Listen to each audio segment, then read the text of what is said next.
All right, with this question here, we are talking about Freddie Mercury and riding his bicycle. And if you have no clue what that reference is, shame on you. Okay, so what do we got?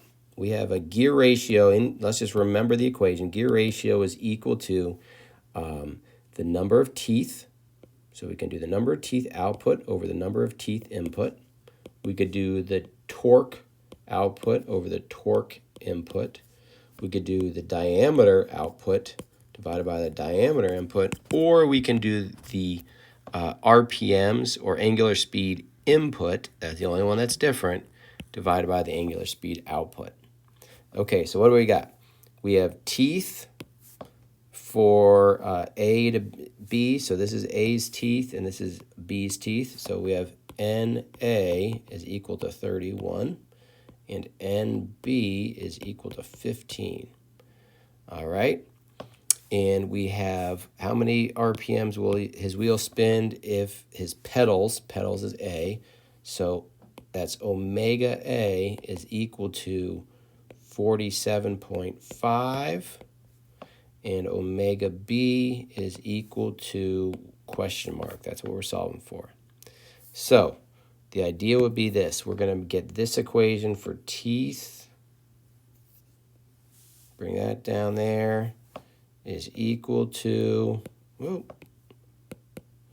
equation for RPMs. So I can get it going. I don't want to delete it. Boom.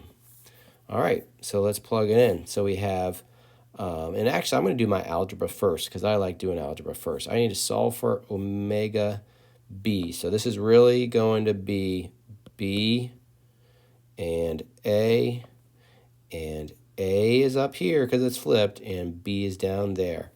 So I got to multiply these two together, So I have NB times omega B is equal to NA times omega A. There we go. All right, so we have NB is 15, and omega B is what we're looking for.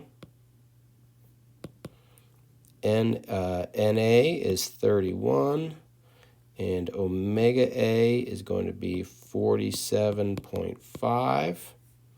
We'll divide both sides by the 15. And we have, yoink, yoink, omega B will be 31 times 47.5 divided by 15. 31 times 47.5 divided by 15, and we get 98.16 or 17 should be enough. So that's my answer, and then obviously you have to substitute in your numbers. Okay.